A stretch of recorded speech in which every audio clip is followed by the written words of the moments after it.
어느 조용한 아침, 한 노인이 공원 벤치에 앉아 있었습니다. 잔잔한 햇살이 얼굴을 어루만지고 따뜻한 바람이 그의 옷깃을 살짝 스쳤습니다. 오래된 가죽 가방 속에는 계산기와 공책이 하나 들어 있었고 그 안에는 숫자가 빼곡히 적혀 있었죠. 노인은 자주 묻곤 했습니다.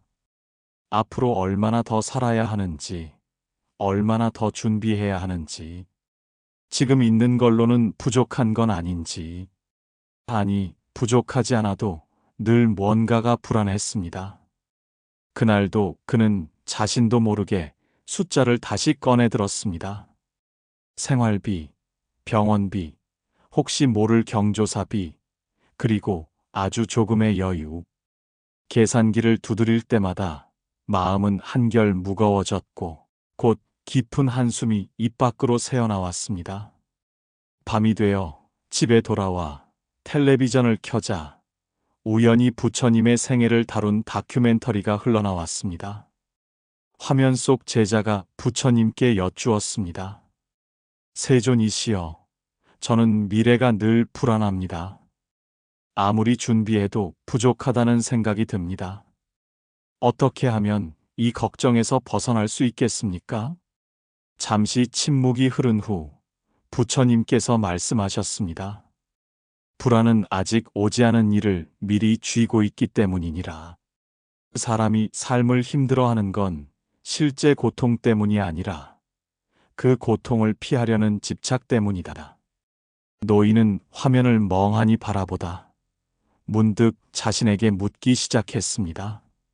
나는 정말 연금이 부족해서 불안한 걸까? 아니면 더 가져야 한다는 생각에 매여 있는 건 아닐까? 며칠 전 연금 상담에서 들은 이야기가 떠올랐습니다. 조금만 더 기다리면 연금을 더 받을 수 있다고 했고, 일찍 받으면 손해라며 주의하라는 말도 했습니다. 하지만 그의 마음을 더 복잡하게 만든 건 얼마가 적정한가가 아니라 내가 무엇을 기준으로 선택하느냐는 질문이었습니다. 그 순간 오랜 친구의 말이 떠올랐습니다. 난 그냥 지금부터 받기로 했어. 많이 받진 못하지만 지금 쓰면서 마음 편하게 사는 게 낫더라고. 부처님은 또 이렇게 말씀하셨습니다. 사람마다 업이 다르듯 삶의 길도 다르니라. 남의 길을 흉내내거나 부러워하지 말고 내 삶에 맞는 선택을 하는 것이 곧 지혜이다. 노인은 그 말씀에 고개를 끄덕였습니다. 필요한 만큼만 채우는 삶. 말은 간단했지만 실천은 결코 쉽지 않았습니다. 다음 날 아침, 그는 작고 낡은 수첩을 꺼내 들었습니다. 그리고 조용히 몇 줄을 써내려갔습니다. 나는 정말로 얼마나 필요할까? 지금 내가 두려워하는 건 부족함일까, 욕심일까? 더 많이가 아니라 더 가볍게 살 수는 없을까? 그날 이후 그는 숫자보다 마음을 먼저 들여다보기로 했습니다. 불안은 통장 잔고에서 시작되는 게 아니라 내 안의 결핍감에서 자라난다는 걸 조금은 알 것 같았습니다. 그리고 그날 밤 부처님의 말씀이 다시 마음을 맴돌았습니다. 지혜로운 자는 모든 것을 가지려 하지 않고 필요한 만큼만 채운다. 그것이 진짜 부자이니라. 노인은 눈을 감고 가만히 웃었습니다. 욕심을 비워내고 지금 이 순간을 살기로 마음먹은 밤이었습니다. 며칠째 흐리던 하늘이 맑게 갠 날이었습니다. 노인은 집 앞 슈퍼에서 우유 한 통과 두부 한 모를 사들고 돌아오는 길이었죠. 그는 한참을 걸으며 중얼거렸습니다. 이만하면 되지. 이만하면 충분하지. 하지만 집 문을 열고 들어온 순간 식탁 위에 쌓인 각종 고지서들이 그 생각을 단숨에 흔들어 놓았습니다. 전기요금, 보험료, 통신비, 병원 예약 문자.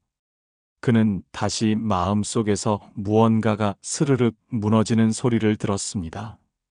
충분하다는 말이 이렇게 쉽게 흔들릴 줄은 몰랐습니다. 그날 오후, 노인은 도서관에서 열린 노후 생활 강의를 조용히 듣고 있었습니다. 강사의 말은 단순했습니다. 삶이 힘든 건 돈이 없어서가 아니라 만족할 줄 모르는 마음 때문입니다. 그 말은 노인의 가슴을 똑바로 찔러왔습니다. 부처님의 말씀과 닮아 있었기 때문입니다. 많이 가지려 하면 끝이 없다. 끝이 없기에 채우려 하면 고통이 시작된다. 그는 문득 젊은 시절을 떠올렸습니다. 첫 월급으로 부모님께 드린 과일 바구니, 둘째 아이가 태어났을 때 사들고 온 중고 유모차, 겨우내 입었던 두툼한 외투 한 벌. 그땐 가진 게 많지 않았지만 그래도 마음은 지금보다 더 따뜻했습니다. 지금 나는 무엇을 더 가지려 애쓰고 있었을까? 강의가 끝난 뒤 옆자리에 앉은 한 노인이 말을 걸었습니다. 난 연금도 적고 집도 없어요. 그런데요, 이상하게 예전보다 마음이 한결 편해졌습니다. 노인은 고개를 끄덕였습니다. 그 낯선 이의 눈동자 속엔 단단한 평온이 깃들어 있었습니다. 예전엔 자꾸 비교했어요. 형편 좋은 친구들 보면 괜히 위축되고 나는 왜 이렇게밖에 못 사나 싶고. 그러자 그가 말했습니다. 근데요, 어느 날 이런 생각이 들더라고요. 그 사람은 그 사람 삶을 사는 거고 나는 내 몫만 잘 감당하면 된다고요. 노인은 문득 깨달았습니다. 필요한 만큼이란 고정된 숫자가 아니라 내가 정하는 삶의 기준이라는 걸. 누군가에겐 그게 수십 평 아파트일 수도 있고 누군가에겐 손주들과 웃으며 먹는 밥 한 끼일 수도 있다는 것을요.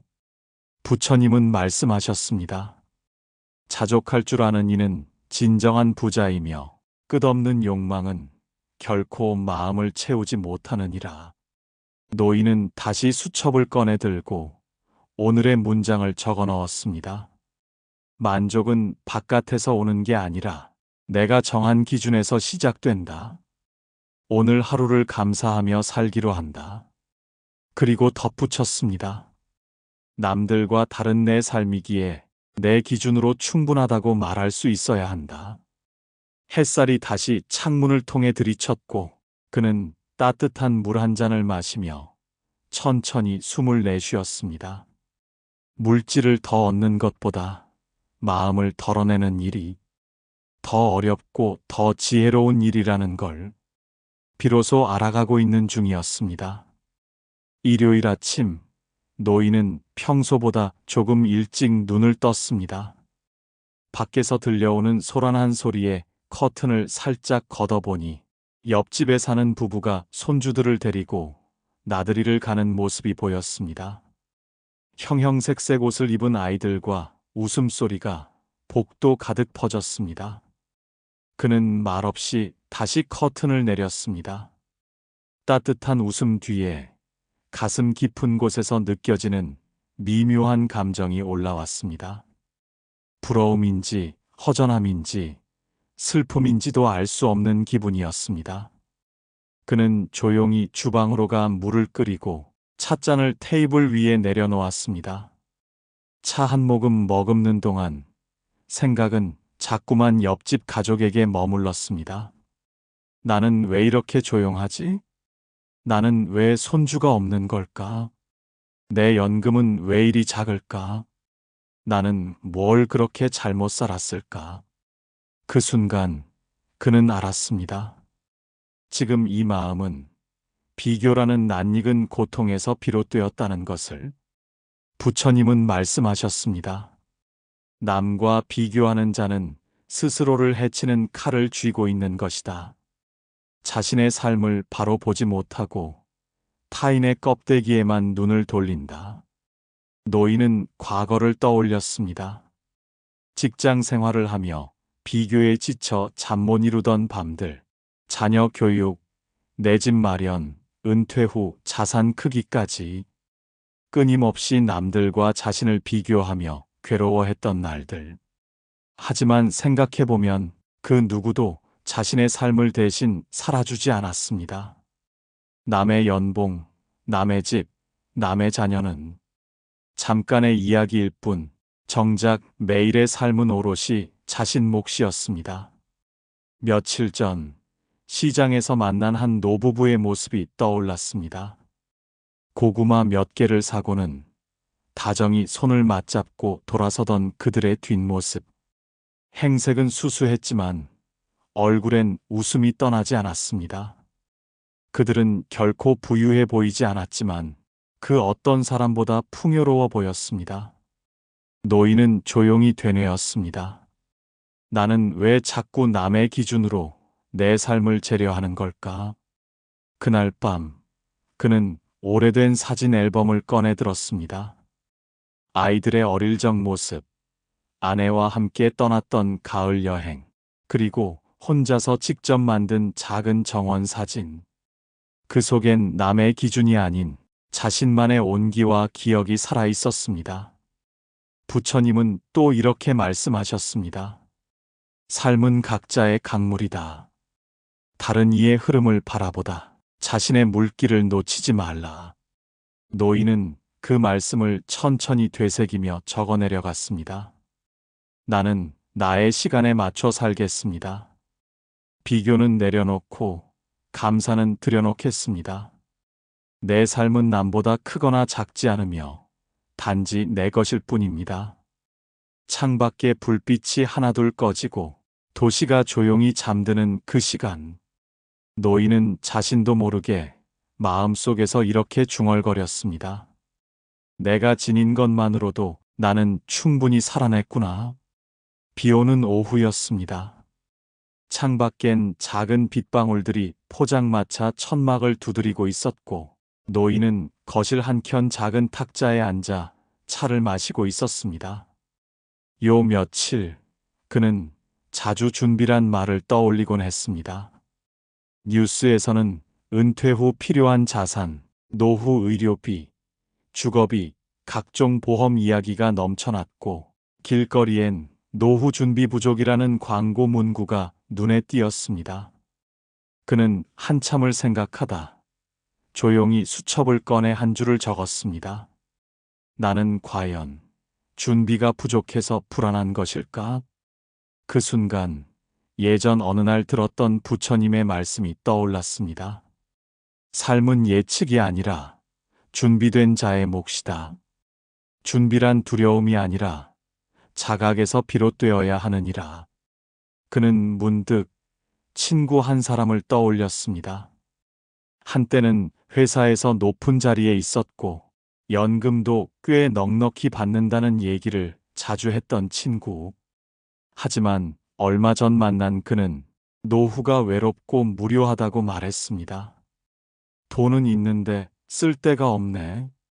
몸도 마음도 이제는 낯설기만 해. 그 말에 노인은 마음이 서늘해졌습니다. 나는 그보다 가진 건 없지만 그보다 외롭지는 않구나. 그때 처음으로 노후의 진짜 준비란 돈만이 아니구나 하는 생각이 들었습니다. 그는 다시 부처님의 말씀이 기억났습니다. 재물은 쌓을수록 불안을 낳고 마음은 가꿀수록 평온을 낳는다. 지혜로운 자는 밖을 채우기보다 안을 다스리려 한다. 그날 이후 노인은 준비라는 단어의 뜻을 다시 써보기로 했습니다. 그는 연금을 모으는 대신 하루에 한 번 몸을 움직이는 시간을 만들었고 보험을 늘리는 대신 소중한 사람들에게 안부 전화를 하기로 했습니다. 야채를 사는 대신 직접 밭에 채소 몇 가지를 심었고 비상금을 넣어두던 통장 대신 하루를 되돌아보는 일기장을 쓰기 시작했습니다. 처음엔 작고 보잘것없어 보이는 일들이었지만 그 속엔 이상하리만치 불안을 잠재우는 힘이 담겨 있었습니다. 그는 느꼈습니다. 노후의 준비는 언제 닥칠지 모를 위험에 대비하는 일이 아니라 지금 이 순간을 후회 없이 살아가기 위한 선택이라는 것을 부처님은 또 말씀하셨습니다. 내일을 위한 가장 좋은 준비는 오늘을 바르게 사는 것이다. 그 문장이 그의 마음속에 오래도록 머물렀습니다. 그날 밤 노인은 다시 수첩을 펼쳐 적었습니다. 돈이 준비되지 않아도, 건강이 완벽하지 않아도 내가 오늘 하루를 진심으로 살아간다면 그 자체가 이미 충분한 준비일 것이다. 창밖의 빗소리는 잦아들었고 방 안은 고요했습니다. 그 고요 속에서 그는 작은 평화를 느꼈습니다. 아무것도 완벽하지 않아도, 무언가를 준비하지 않아도 오늘 하루를 있는 그대로 살아낸 그 자체가 이미 충분한 준비라는 사실을. 해가 뉘엿뉘엿 넘어가고 노인은 마당 의자에 앉아 있었습니다. 서늘한 바람이 이마를 스치고 먼 산 위로 주황빛 햇살이 흘렀습니다. 한 손엔 미지근해진 보리차가 들려 있었고 다른 손엔 낡은 흑백 사진이 놓여 있었죠. 사진 속에는 젊은 시절의 자신과 아내가 웃고 있었습니다. 아이들은 아직 작았고 배경은 오래된 한강 철교였습니다. 그는 한참을 사진을 바라보다가 조용히 중얼거렸습니다. 그때 조금만 더 자주 웃어줄 걸. 조금만 더 천천히 살아볼 걸. 노인은 자신도 모르게 오래전 일들을 떠올렸습니다. 더 벌어야 한다고, 더 올라가야 한다고 뒤도 돌아보지 않고 달렸던 시간들. 그 과정에서 흘려보낸 말, 잡지 못한 손, 묻어버린 마음들이 떠올랐습니다. 그리고 이제 와서도 마음 한구석에 남아있는 후회와 미련이라는 이름의 짐이 점점 더 무겁게 느껴졌습니다. 부처님은 말씀하셨습니다. 과거를 붙잡는 자는 현재를 놓친다. 미련은 마음의 어제를 붙들고 그대의 오늘을 흐리게 하느니라. 노인은 그 말씀을 마음속으로 조용히 되뇌었습니다. 그는 깨달았습니다. 지금 자신을 힘들게 하는 건 가난도, 질병도, 외로움도 아니었습니다. 그 모든 것보다 더 무거운 건 지나가 버린 일들에 대한 후회였습니다. 그때 다른 선택을 했더라면 어땠을까? 조금만 더 참았더라면, 더 기다렸더라면. 이런 생각은 끝이 없었고 한 번 시작되면 하루 종일 마음을 짓누르곤 했습니다. 하지만 그는 문득 떠올렸습니다. 젊은 날 아이들이 자던 밤, 한쪽 구석에서 가만히 앉아 등불만 켜놓고 책을 읽던 그 평온한 순간들을. 늦은 밤 출근길 도시락을 싸며 작게 흥얼거리던 아내의 콧노래를. 그 순간들이 지금의 삶을 만든 것이고 그 순간들이야말로 다시 돌아간다고 해도 꼭 안고 싶었던 나의 시간이었다는 걸요. 부처님은 또 이렇게 말씀하셨습니다. 후회를 벗는 자는 비로소 걷는다. 과거는 이미 다함이요. 지금 이 발걸음만이 진실아니라. 노인은 마음속으로 한 가지 결심을 했습니다. 지나간 삶에 미안해하지 않고 남은 삶에 충실하자. 그날 밤 그는 수첩에 또 한 줄을 적었습니다.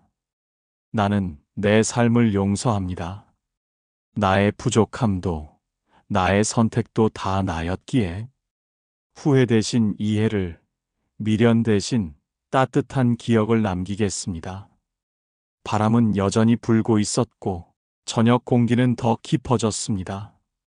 하지만 그 바람 속에서 노인은 오래도록 짓눌러온 무언가가 조금씩 사라져가는 걸 느꼈습니다. 그는 아주 조용히 자신에게 속삭였습니다. 괜찮다. 지금이라도 괜찮다. 햇볕이 들지 않는 늦은 오후, 노인은 동네 작은 절 앞을 천천히 걸어 지나고 있었습니다. 절 문 앞에는 나지막한 나무 문이 닫혀 있었고 그 앞에 놓인 돌계단에는 낙엽이 조용히 쌓여 있었습니다. 그는 잠시 멈춰 섰습니다. 문을 두드리려던 손을 내리며 속으로 조용히 되뇌었습니다. 용서를 구하고 싶지만 누구에게 먼저 해야 할지 모르겠습니다. 노인의 마음 속에는 오래된 미안함들이 뭉쳐 있었습니다. 말 한마디로 상처를 준 기억, 침묵으로 무심했던 순간들, 그리고 떠나보내며 제대로 인사하지 못한 얼굴들. 그는 자주 꿈속에서 그 얼굴들을 만났습니다. 어머니, 형, 친구, 아내. 그들은 아무 말 없이 서 있었고 자신은 늘 그들을 향해 무언가 말하고 싶어 했지만 끝내 입을 열지 못한 채 깨어나곤 했습니다. 부처님은 말씀하셨습니다. 참회는 남을 위한 것이 아니니라. 자신을 자유롭게 하는 수행이니라. 노인은 그 구절을 떠올리며 살며시 두 손을 모았습니다. 그는 자신에게 묻기 시작했습니다. 나는 진심으로 미안해 본 적이 있었나? 진심으로 용서를 구해 본 적이 있었나? 그리고 무엇보다 나 자신을 진심으로 용서한 적이 있었나? 그 순간 오래전 기억이 떠올랐습니다.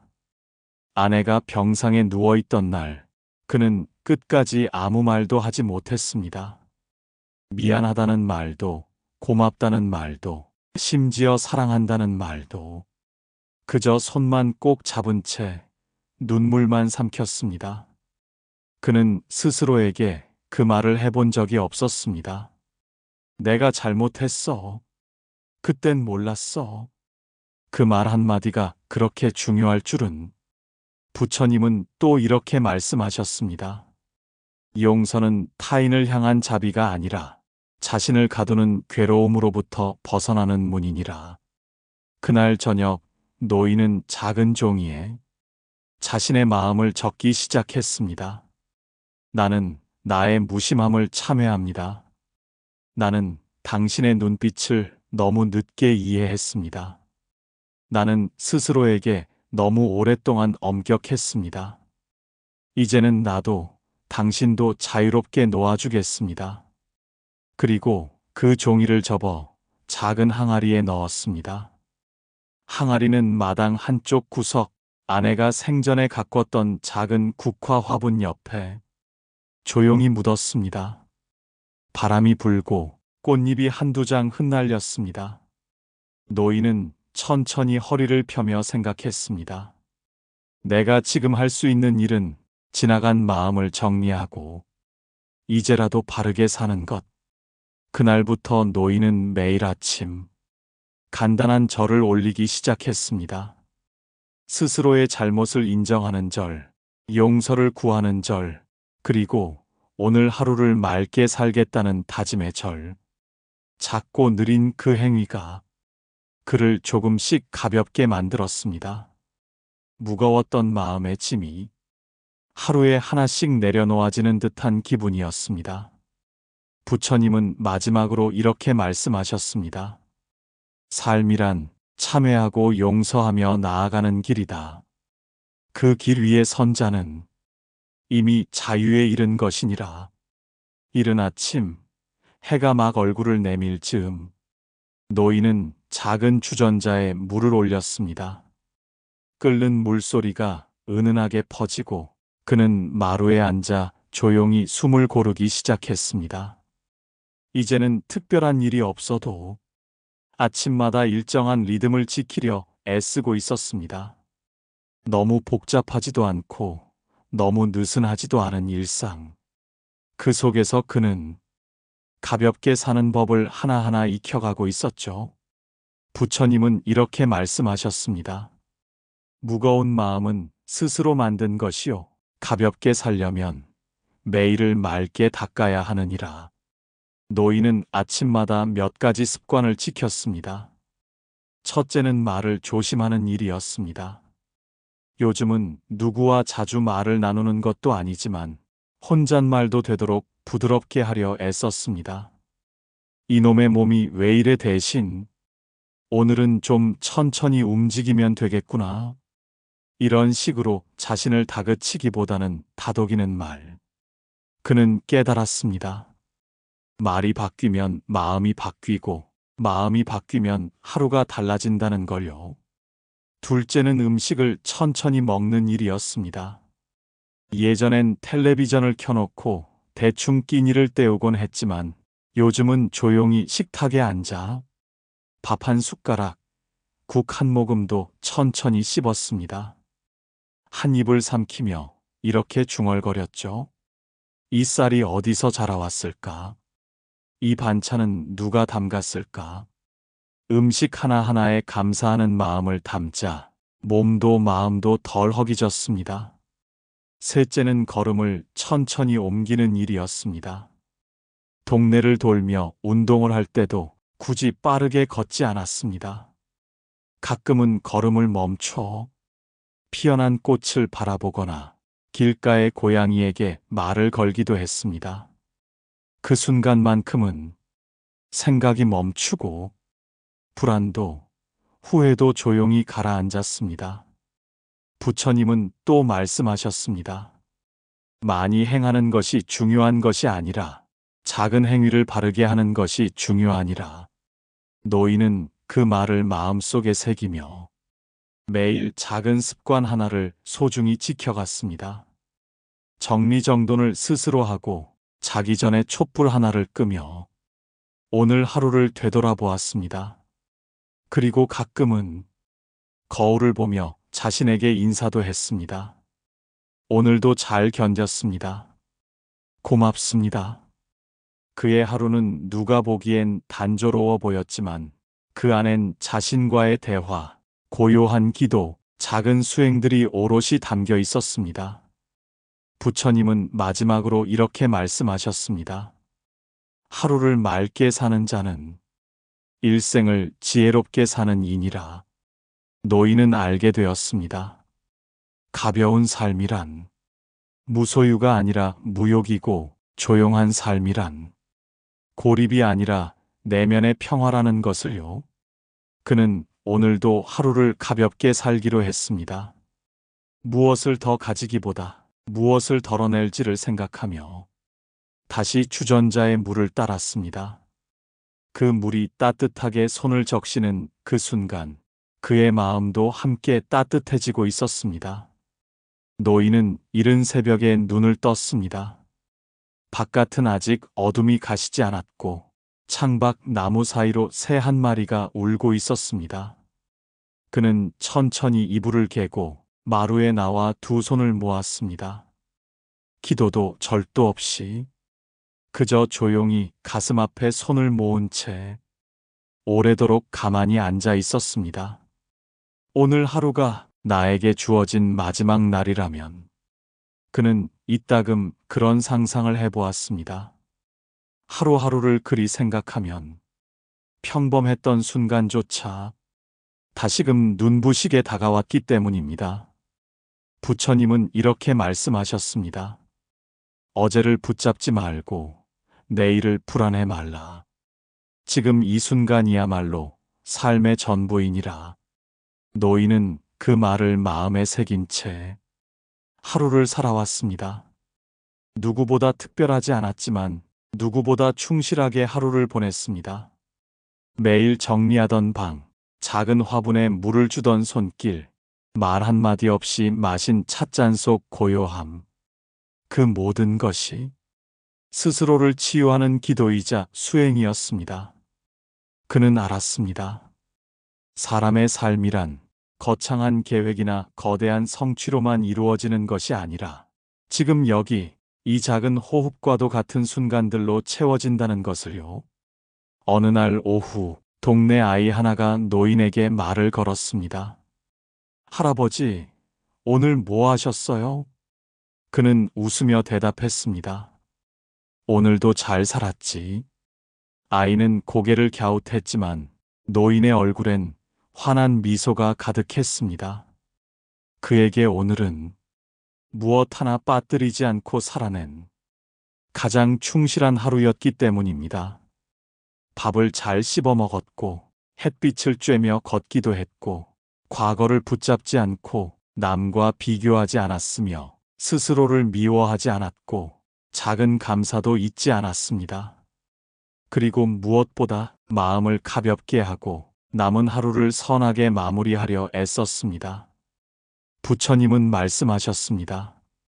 하루를 맑게 산 자는 열생을 복되게 하는 이니라. 그는 이제 더 이상 불안하지 않았습니다. 과거에 발목 잡히지 않고 미래에 휘둘리지 않는 법을 조금은 알게 되었기 때문입니다. 그리고 매일을 처음처럼이 아니라 마지막처럼 살아가기로 다짐했습니다. 그날 밤 그는 수첩 마지막 장에 조용히 적었습니다. 오늘 나는 충분히 살았습니다. 이 하루가 고맙고 나 자신이 자랑스럽습니다. 지금 이 순간이 가장 귀한 시간입니다. 바람이 잦아든 밤, 노인은 창문을 닫고 등을 껐습니다. 어둠 속에서도 그의 마음은 밝고 따뜻했습니다. 지금 여기 그는 가장 평온한 삶의 중심에 서 있었습니다. 지금까지 이야기를 들어주셔서 감사합니다. 여러분들도 지금이라도 지혜롭고 따뜻한 삶을 사셨으면 좋겠습니다. 저에게 해주고 싶은 말이 있다면 댓글로 남겨주세요. 그럼 오늘 하루도 건강하고 행복하세요.